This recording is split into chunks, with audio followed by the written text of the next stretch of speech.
Lisa stared at her phone, the text message from her mother glowing on the screen. Annual family BBQ next Saturday at 2, everyone's coming. Bring a side dish. Her stomach tightened into a familiar knot. These gatherings had become increasingly difficult over the past 5 years, ever since she had adopted her daughter Tiana. The evening sun filtered through the kitchen window as Lisa watched Tiana coloring at the table, her small fingers carefully gripping the crayon. At 8 years old, Tiana had the kind of smile that could light up a room and a laugh that bubbled like a spring. Her dark curls framed a face full of curiosity and joy. Lisa couldn't imagine loving anyone more than she loved this child. "Hey, sweetie," Lisa said, setting her phone down. "Grandma's having a barbecue next weekend. Would you like to go?" Tiana looked up from her drawing, her expression cautious. "Will Uncle Rob be there?" The question hung in the air, heavy with memories of past comments and uncomfortable moments. Last time Rob had asked Tiana if she knew how to dance like her people, then laughed when the child looked confused. "Yes. Honey, but you don't have to talk to him if you don't want to," Lisa replied, trying to keep her voice light. "Cousin Lily will be there too." Tiana's face brightened. "Lily's fun. She showed me how to make friendship bracelets last time." Lisa smiled, relieved at the positive memory. Not everyone in her family had been unwelcoming. Her niece Lily, only 2 years older than Tiana, had never seemed to notice or care about their different skin colors. They were just cousins who enjoyed each other's company. Later that night, after tucking Tiana into bed with a story and a kiss, Lisa sat on her own bed and opened her laptop. Her finger hovered over the decline button on the electronic invitation her mother had sent as a follow-up to the text. It would be so easy to make an excuse. Work commitments, Tiana's dance recital practice, anything really. She clicked away from the invitation and opened her photos instead. There was Tiana on her first day of school, backpack almost as big as she was. Tiana at the beach last summer, building a sandcastle with intense concentration. Tiana asleep on the couch with their cat curled against her chest. 5 years ago, Lisa had made the decision to adopt after years of fertility treatments and heartbreak. When she first held Tiana, then a wide-eyed 3-year-old who had already seen too much sadness, something inside her had shifted. This was her daughter. The fact that Lisa's skin was pale and freckled while Tiana's was a rich brown had seemed completely unimportant. Her family had felt differently. "Don't you think it will be confusing for her?" her mother had asked. "She won't look like anyone in the family photos. There are plenty of kids who need homes that would match better," her brother Rob had suggested. Even her father, usually quiet about personal matters, had pulled her aside to ask if she'd thought this through properly. Only her younger sister Jen had been immediately supportive, showing up with a stuffed elephant and a handmade card welcoming Tiana to the family. Lisa closed her laptop with a sigh. Maybe she should decline. But then again, avoiding family gatherings altogether meant Tiana would miss out on connections with relatives who did care, like Jen and Lily. And wasn't part of parenting about teaching your child how to navigate a world that wasn't always kind? The next morning over breakfast, Tiana asked, "Mom, can I bring my new doll to Grandma's house?" The doll had been a gift from Lisa's friend Tom, a professor at the local university. He had specifically searched for a doll with dark skin and curly hair that resembled Tiana's. "Look," he'd told her, "she's beautiful just like you." "Of course you can bring her," Lisa said, pouring milk over Tiana's cereal. "Do you think Grandma will like her?" Tiana asked, a hint of worry in her voice. Lisa paused, trying to find the right words. "I think Grandma needs to get to know your doll, just like she's still getting to know you." Tiana nodded seriously, as if this made perfect sense. That afternoon, Lisa called Tom. They had become friends years ago when she took his literature class, and he had been a constant support throughout her adoption journey. "I got invited to my parents' barbecue," she said without preamble when he answered. "Ah," Tom replied, understanding immediately. "The annual Tension Festival. Are you going?" "I think I have to. For Tiana's sake. She needs to know her family, even the difficult ones." "How about I come too?" Tom suggested. "I can bring my kids. Safety in numbers, right?" Relief washed over Lisa. Tom and his family were like a buffer, helping to diffuse the uncomfortable situations that often arose. His wife Kelly was warm and outgoing, able to redirect conversations when they veered into problematic territory. Their children got along well with Tiana, and their presence always seemed to remind Lisa's family to be on their best behavior. Would you really? It's next Saturday at 2. Let me check with Kelly, but I'm pretty sure we're free. Plus, my kids have been asking when they can see Tiana again. After hanging up, Lisa felt lighter. She responded to her mother's invitation with a "yes, we'll be there," and added that Tom and his family might join them if that was all right. Her mother's reply came quickly. "The professor? I suppose that's fine. Tell him not to bring anything fancy." Lisa rolled her eyes at the screen. Her mother had always been intimidated by Tom's academic background, assuming he would judge their family's more modest education. In reality, Tom was one of the least pretentious people Lisa knew, more likely to talk about his garden or his kids' soccer games than literature or philosophy. The week passed quickly. Lisa helped Tiana pick out an outfit for the barbecue, a yellow sundress that the girl loved because it twirled good when she spun around. They baked chocolate chip cookies together to bring, with Tiana carefully placing each chocolate chip on top of the dough balls. On Saturday morning, Tiana woke up early, excited about seeing her cousin Lily. "Can I bring my jump rope too?" Lily said she's learning how to do double dutch, Tiana asked as she ate her toast. "Sure, but remember, we'll be in Grandma's backyard. So be careful of her flowers," Lisa cautioned. As they got ready to leave, Lisa found herself taking extra care with her own appearance. She chose a blue dress that made her feel confident and applied her makeup carefully. It was silly, she knew, but looking put together somehow felt like armor against her family's judgment.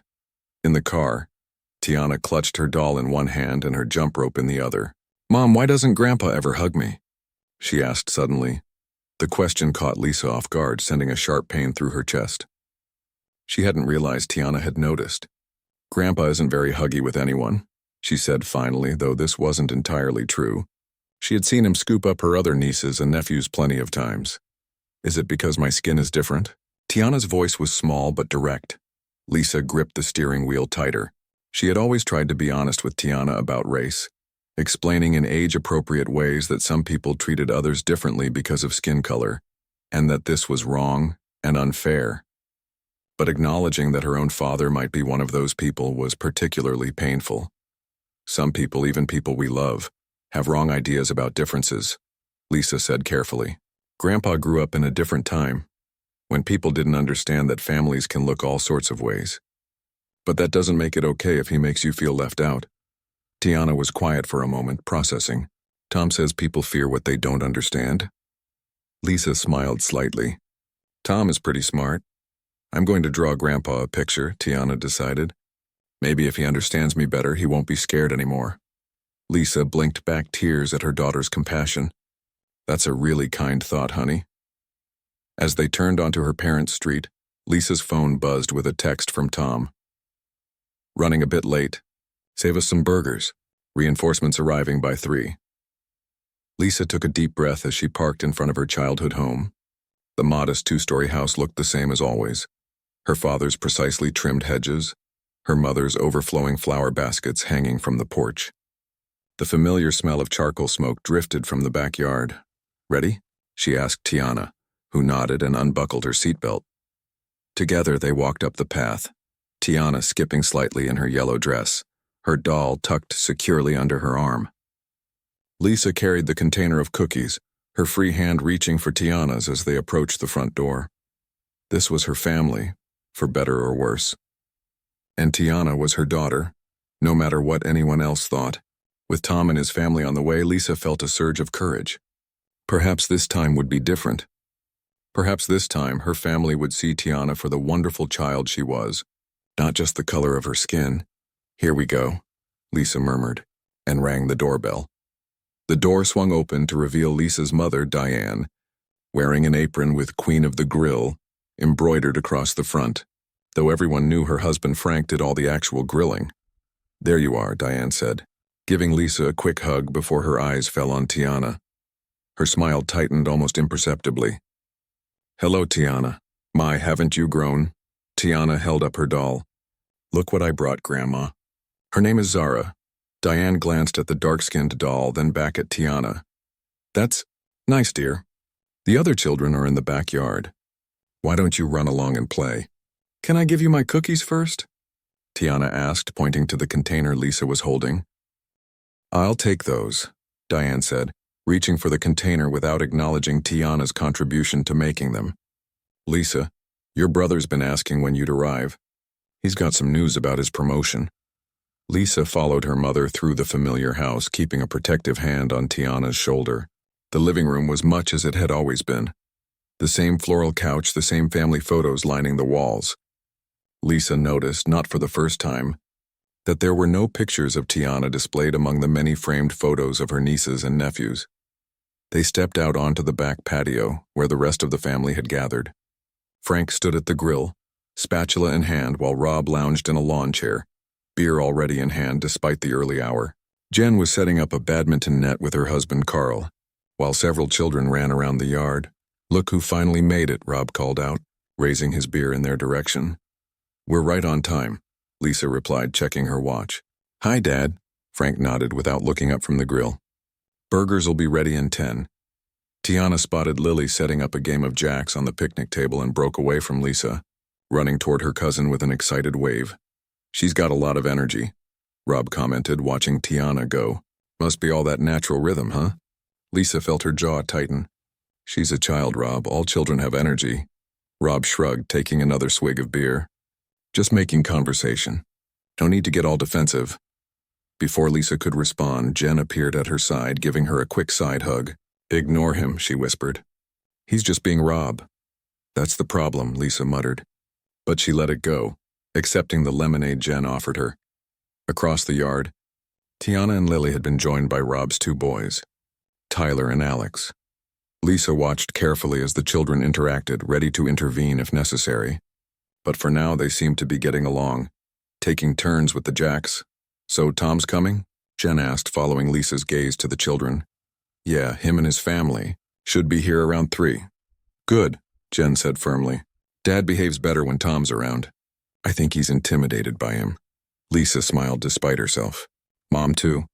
She asked me to tell him not to bring anything fancy. Jen rolled her eyes. As if Tom cares about impressing anyone. How's Tiana doing in school?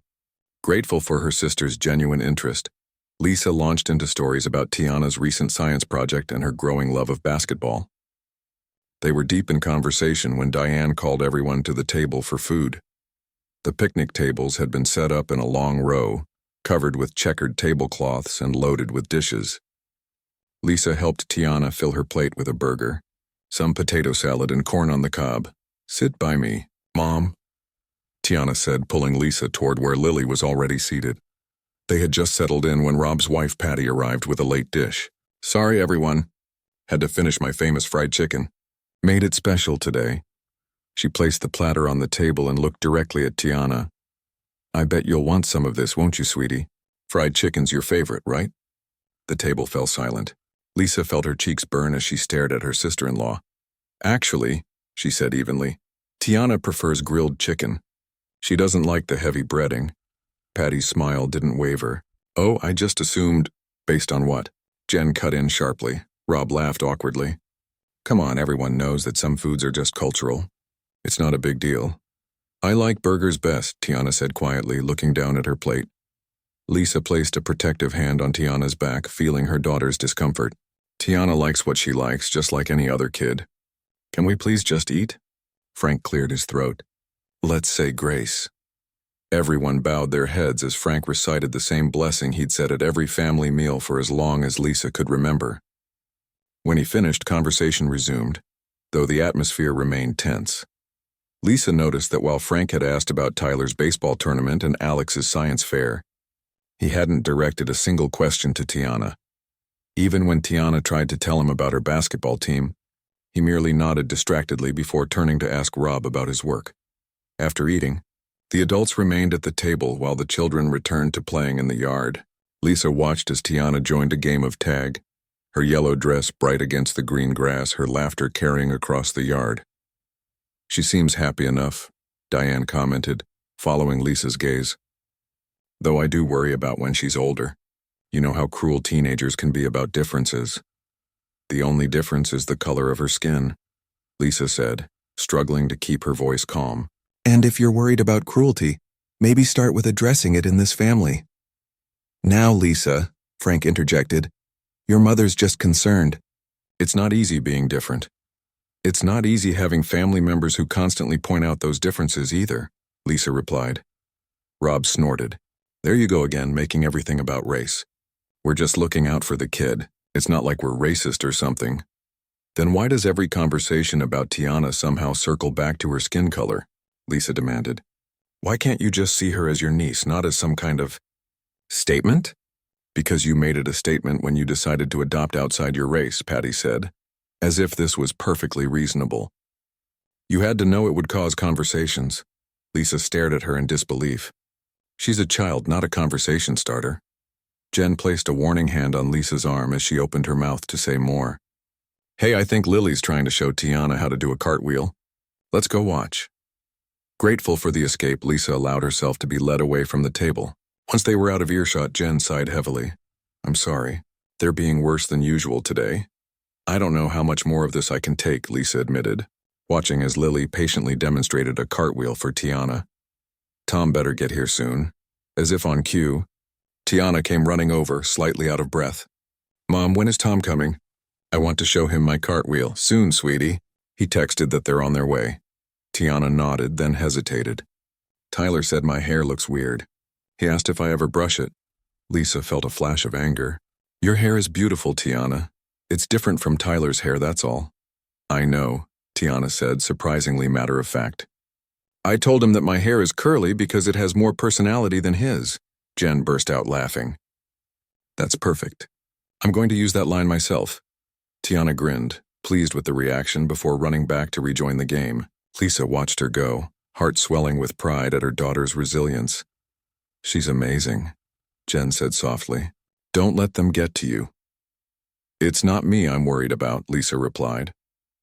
Back at the table, the conversation had moved on to Rob's recent promotion. Lisa half listened as he boasted about his new office and company car, nodding at appropriate intervals while keeping an eye on the children. When Diane brought out her famous apple pie for dessert, everyone gathered around again. Lisa noticed that when Diane handed out slices, she gave Tiana a noticeably smaller portion than the other children. Mom, Lisa said quietly, you shorted Tiana on pie. Diane looked surprised, then flustered. Oh, I didn't realize. I just thought, well, you're always saying she doesn't need too much sugar. I say that about all kids, Lisa pointed out. Not just Tiana. Before Diane could respond, Tiana approached the table with a sheet of paper in her hand. Grandpa, I drew something for you. Frank looked startled as Tiana held out her drawing. A colorful picture of a man at a grill with a little girl standing beside him, both figures smiling widely. It's you teaching me how to grill, Tiana explained, because you always do the burgers and they're my favorite. Frank stared at the drawing, his expression unreadable. For a moment, Lisa thought she saw something soften in his eyes, but then Rob leaned over. Hey, nice job capturing Dad's bald spot, he joked, pointing to the drawing, though you made his skin almost as dark as yours. The moment shattered. Frank cleared his throat, taking the drawing with stiff fingers. Thank you, he said formally, setting it aside without really looking at it. Tiana's smile faltered. Lisa felt something inside her break as she watched the hope drain from her daughter's face. Actually, Lisa said, standing up abruptly, I think we might. The sound of tires on gravel interrupted her. A black SUV had pulled into the driveway, visible from where they sat in the backyard. Is that Tom? Diane asked, squinting toward the vehicle. Tiana's face lit up. They're here, she exclaimed, already running toward the side gate. Lisa felt relief wash over her as she watched the car doors open. She caught Jen's eye across the table. Reinforcements have arrived, Jen murmured. Lisa nodded, squaring her shoulders as she stood to greet her friends. Whatever happened next, at least Tiana wouldn't have to face these subtle wounds alone anymore.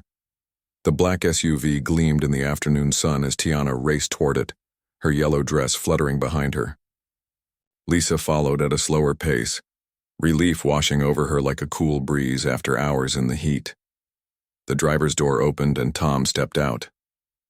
At 6'2" with broad shoulders and deep brown skin, he had a commanding presence, yet his warm smile instantly put people at ease. He was dressed casually in khaki shorts and a navy polo shirt, his salt and pepper beard neatly trimmed. Professor, Tiana shouted, launching herself at him.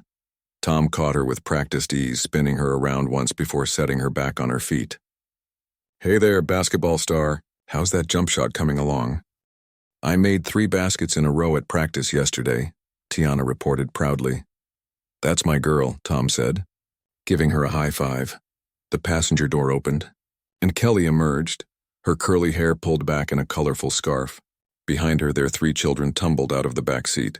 Damon, who at 12 was the oldest, Zoe, who was 10, and Micah, who at 7 was just a year younger than Tiana. Tiana immediately grabbed Zoe's hand. "Come see the treehouse. Uncle Carl fixed the ladder." The children ran off together as Kelly approached Lisa, pulling her into a hug. "Sorry we're late," she whispered. "How bad is it?" "About what you'd expect," Lisa murmured back. Tom reached into the car and pulled out a covered dish and a bottle of wine. "Where's the host? Can't show up empty-handed." Lisa led them toward the backyard where her family was still gathered around the tables. She noticed how her mother straightened her apron and her father stood a bit taller as Tom approached. "Mrs. Miller." Tom greeted Diane with a warm handshake. "Thank you for having us.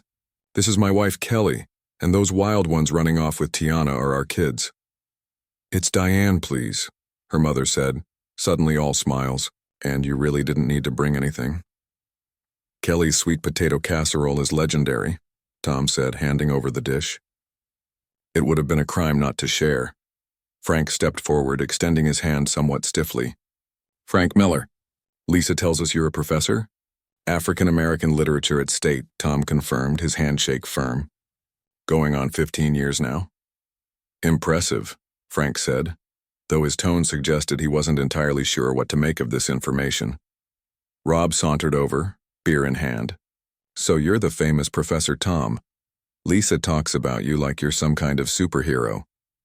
"Just a regular guy who loves books," Tom replied easily. "And you must be Rob. Lisa mentioned you just got a promotion. Congratulations."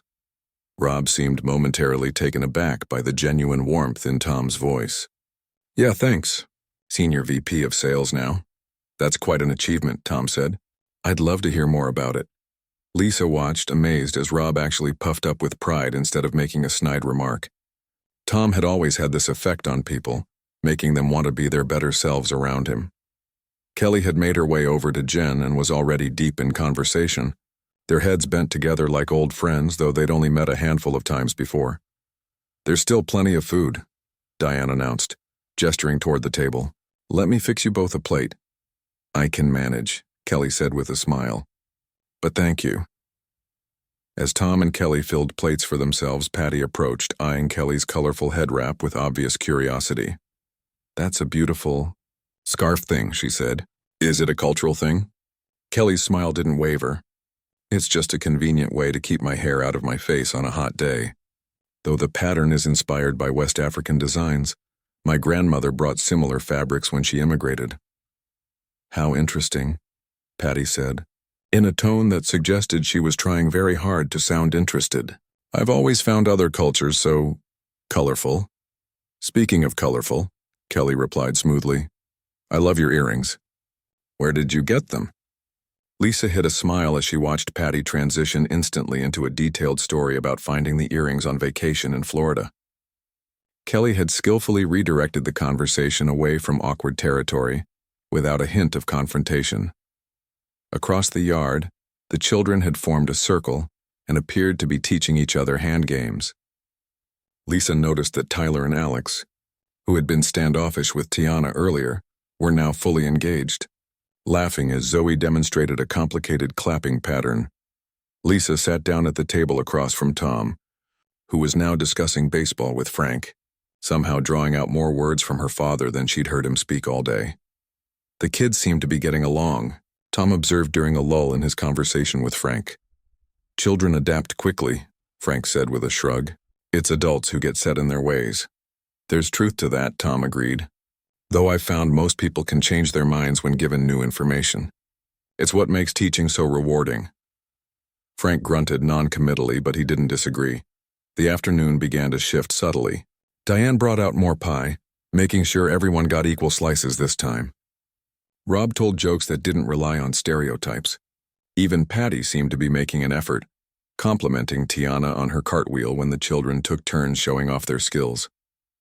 As the adults settled into lawn chairs with cold drinks, the children organized an impromptu relay race across the yard. Teams were chosen, with Tiana and Micah paired against Lily and Alex, while Tyler and Zoe competed against Damon and a neighborhood child who had wandered over. "Go, Tiana," Lisa called as her daughter took off running, the baton clutched tightly in her hand. To her surprise, Frank joined in. "Run, girl, run," he shouted, actually standing up from his chair for a better view. Tiana beamed at the encouragement, sprinting faster before passing the baton to Micah, who raced toward the finish line. "That's it, Micah," Tom cheered. "Show 'em how it's done." The race ended with Micah and Tiana victorious, all the children collapsing in a giggling heap on the grass. Lisa caught her father watching Tiana with what almost looked like pride. As the afternoon stretched into early evening, the adults moved back to the tables for coffee and leftover desserts. The conversation had turned to education, with Tom and Kelly sharing stories about their children's experiences in public school. "We've been lucky," Kelly was saying. "The teachers at Westfield Elementary are fantastic. Diverse staff, inclusive curriculum. That's where Tiana goes too," Lisa added. "It's made such a difference having teachers who look like her, who understand her hair and culture." "What culture?" Rob asked, the beer he'd been drinking all day evident in his slightly slurred words. "She was raised by you. Shouldn't she have your culture?" An uncomfortable silence fell over the table. Lisa felt her chest tighten as all eyes turned toward her. "Tiana has her own unique culture," Tom said calmly before Lisa could respond. "Just like all children are shaped by both their families and their heritage. My kids are influenced by both Kelly's West African roots and my Southern upbringing, along with the community we've built around them." "But Lisa's not black," Rob persisted, seemingly oblivious to the tension he was creating. "So how can she teach Tiana about being black?" "The same way any good parent teaches their child about things they haven't personally experienced," Kelly said. "By listening, learning, and finding mentors who can help. That's why we're here," Tom added. "Lisa's made sure Tiana has a whole community of people who share her experiences. That's what good parenting looks like." Rob frowned, clearly not satisfied with this answer. "But don't you think it's confusing for the kid? Not looking like her mom, having to explain to everyone why they don't match." "The only confusing thing," Lisa finally said, her voice tight with emotion, "is why her own family seems more bothered by her skin color than she is." "Now wait a minute," Frank interjected, setting down his coffee cup with a sharp clink. "Nobody said anything about being bothered." "You don't have to say it," Lisa replied. "It's in every question about her culture, every joke about fried chicken, every time you treat her differently than the other grandchildren." "That's not fair," Diane protested. "We're just trying to understand." "It's been 5 years," Lisa said, her voice rising despite her efforts to stay calm. "How much more time do you need to understand that she's your granddaughter?" The children had gone quiet, sensing the tension. Tiana stood at the edge of the yard, watching the adults with wide eyes, Zoe's hand clasped tightly in hers. Tom cleared his throat. "I think what Lisa's trying to say, I know what she's saying," Frank cut in, his face flushed. "She's saying we're racist because we have legitimate questions about how all this works." "No, Dad," Lisa said, tears threatening. "I'm saying Tiana deserves better. She deserves grandparents who love her unconditionally, who don't make her feel like an outsider in her own family." "We do love her," Diane insisted, though she couldn't quite meet Lisa's eyes. "Do you?" Lisa asked quietly. "Because love should feel like love. It shouldn't make an 8-year-old girl wonder why her grandfather never hugs her." Frank's expression changed, something like shame flickering across his features. He looked across the yard to where Tiana stood watching them, her small face serious and still. For a moment, no one spoke. The only sound was the distant barking of a neighbor's dog and the soft rustle of leaves in the evening breeze. Then Tiana let go of Zoe's hand and walked slowly toward the table, her chin held high despite the tears glistening in her eyes.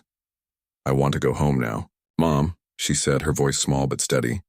And in that moment, looking at her brave, beautiful daughter, Lisa knew they had reached a breaking point. A heavy silence hung over the backyard. Tiana stood with her shoulders back, but her bottom lip trembled slightly as she waited for Lisa's response. Lisa began gathering their things, her movements stiff with barely contained emotion. "Yes, sweetie, we can go." Lisa looked back at the house, at her parents standing on the porch watching them go. Her father raised his hand in a wave, and after a moment's hesitation, she waved back. It wasn't perfect. There would be missteps and old habits to overcome. But as she watched Tiana climb happily into Tom's SUV, chattering about when she could come back to learn whittling with Grandpa, Lisa felt something she hadn't expected to feel at the end of this day. Hope. 3 months had passed since the summer barbecue. Autumn had painted the trees in brilliant oranges and reds, and a crisp chill hung in the air as Lisa pulled into her parents' driveway. Beside her, Tiana bounced excitedly in her seat, clutching a small wooden box. "Do you think Grandpa will like it?" she asked for the 3rd time that morning. "He's going to love it," Lisa assured her, eyeing the carefully carved box. For the past 2 months, Frank had been teaching Tiana the basics of woodworking during their Saturday afternoon visits.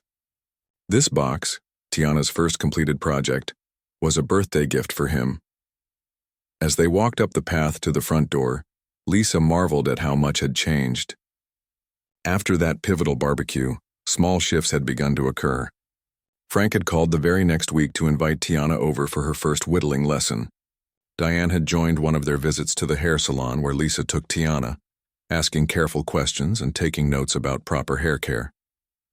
Even Rob had made efforts, bringing his boys over for a basketball game in the park where Tiana could show off her growing skills. The door swung open before they could knock, revealing Diane in an apron dusted with flour. "There's my favorite girls. Come in, come in. Frank's been watching the clock all morning." Inside, the house smelled of cinnamon and apples, Frank's favorite birthday dessert. But what caught Lisa's eye immediately were the photos on the wall. Among the familiar family pictures were several new additions. Tiana at her basketball game, Tiana showing off a woodworking project, and, most surprisingly, a framed copy of the drawing she had given Frank at the barbecue.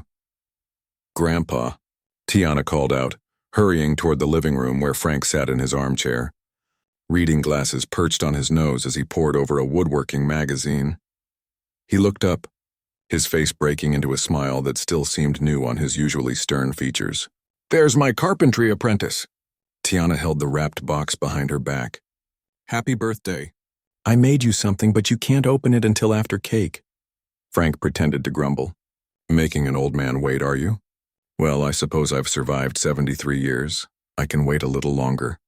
Lisa bent to kiss her father's cheek. "Happy birthday, Dad." "Thanks for bringing her over," he said quietly, his eyes following Tiana as she ran to the kitchen to help Diane. "Best gift I could ask for." The doorbell rang and soon the house was filled with family. Jen and Carl arrived with Lily, who immediately pulled Tiana upstairs to show her a new game. Rob and Patty came with their boys, who now greeted Tiana with easy high fives instead of awkward stares. The last to arrive were Tom and Kelly with their children. Their presence at family gatherings had become almost expected now, an extension of the family that had formed naturally after that summer day. The guest of honor. Tom boomed, presenting Frank with a carefully wrapped package. "A little something for your collection." As the adults settled in the living room and the children played upstairs, Lisa took a moment to observe the scene. Tom and Frank were deep in conversation about a documentary they had both watched about World War II, while Kelly and Diane discussed recipes, heads bent together over Diane's tablet, where they were scrolling through a cooking website. "Still hard to believe, isn't it?" Jen said, joining Lisa by the window. "Sometimes I think I'm dreaming," Lisa admitted. 6 months ago, I was dreading every family gathering. Now look at them. Jen squeezed her sister's arm. They needed a push. Tom and his family were part of it, but Tiana was the real catalyst. "She's pretty special." "She is," Lisa agreed, watching as the children thundered down the stairs, Tiana in the lead, now organizing some kind of scavenger hunt through the house. Lunch was served buffet style, everyone filling plates and finding seats around the expanded dining table or in the living room. Lisa noticed that unlike at the barbecue, there were no uncomfortable comments, no pointed questions about Tiana's differences. Instead, Frank asked about her recent basketball tournament. Diane wanted to know if the hair products she'd bought for Tiana were working well, and Rob shared a funny story about how his boys had tried to recreate one of Tiana's trick basketball shots and ended up tumbling into the bushes. After the meal, It was time for cake and presents. Frank sat at the head of the table, looking slightly embarrassed by all the attention as Diane brought out a large apple cake with a single candle. One candle for each decade would have been a fire hazard, she joked, setting it before him. Everyone sang "Happy Birthday," the children's voices rising above the adults.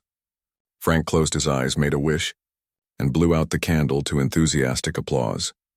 Presents were opened one by one: a new fishing rod from Rob and Patty, gardening tools from Jen and Carl, a rare history book from Tom and Kelly. But Frank kept glancing at the small package that Tiana had placed directly in front of him, saving it for last. Finally, it was time. "This is from me, Grandpa," Tiana said, pushing the clumsily wrapped package toward him. "I made it all by myself." "Well, mostly. You helped a little." Frank carefully removed the paper to reveal the wooden box. It was small, about the size of his hand, with Grandpa Frank carved into the lid in careful, slightly wobbly letters. The corners weren't quite square, and the finish was a bit uneven. But to everyone watching, it was perfect. "Open it," Tiana urged, practically bouncing with excitement. Frank lifted the lid to find a small wooden heart inside, also hand-carved. He picked it up, turning it over in his weathered hands. "Read what it says," Tiana prompted. Squinting slightly, Frank read the words carved into the heart. "Family isn't about looking the same. It's about loving the same." The room went quiet. Frank stared at the wooden heart, running his thumb over the words. "Did I spell everything right?" Tiana asked, suddenly worried by his silence. Frank cleared his throat, blinking rapidly. "It's perfect," he said, his voice gruff with emotion. "Did you come up with those words yourself?" Tiana shook her head. "No, Mom has it on a picture frame in our house. But I thought you might need to remember it sometimes, too." Frank looked at Lisa, then back at Tiana. Without a word, he stood up and pulled his granddaughter into a tight hug. Over her shoulder, his eyes met Lisa's, filled with a mixture of regret and gratitude. "I'll keep it right here," he said when he finally released Tiana, placing the wooden heart in his shirt pocket, directly over his heart, "so I never forget." Later, as the autumn day faded into evening, the family gathered in the backyard. Frank had built a fire in the fire pit, and everyone sat around it, roasting marshmallows and sharing stories. The children played a game of flashlight tag, their laughter echoing through the gathering darkness. Lisa sat between Tom and her father, watching as Tiana showed Zoe and Lily how to perfectly toast a marshmallow to golden brown. "She's going to be something special," Frank said quietly. "Already is." "Yes," Lisa agreed. "She is." "I'm sorry it took me so long," Frank added, his voice low enough that only Lisa could hear. "To see it." Lisa reached for her father's hand, squeezing it gently. "You see her now. That's what matters." Across the fire, Diane was braiding Tiana's hair, her fingers moving with newfound confidence as Kelly offered occasional guidance. Rob was helping all the kids build elaborate s'mores, getting more chocolate on himself than on the graham crackers. As the night grew darker and stars appeared overhead, Tiana made her way to where Lisa sat and climbed into her lap, yawning widely. "Tired, sweetheart?" Lisa asked, smoothing her daughter's hair. Tiana nodded, leaning her head against Lisa's shoulder. "But I don't want to go home yet," she murmured. "I like it here now. We can stay as long as you want," Lisa promised, holding her daughter close. Frank reached over to gently touch Tiana's cheek. "You're always welcome here, little one. Always." Tom caught Lisa's eye across the fire and smiled, raising his mug of hot chocolate in a subtle toast. She smiled back, feeling a profound sense of gratitude for the journey they had all taken together. The path hadn't been straight or easy. There were still occasional missteps, old habits that needed gentle correction. But sitting here, surrounded by family, both the one she was born into and the one she had chosen, Lisa felt a sense of peace she had once thought impossible. As Tiana dozed against her chest, Lisa gazed around the circle at the faces illuminated by firelight. Each person there had taken their own journey toward understanding. Each had found their way in their own time, to see beyond differences to the love that connected them all. And in the end, that was what family was truly about.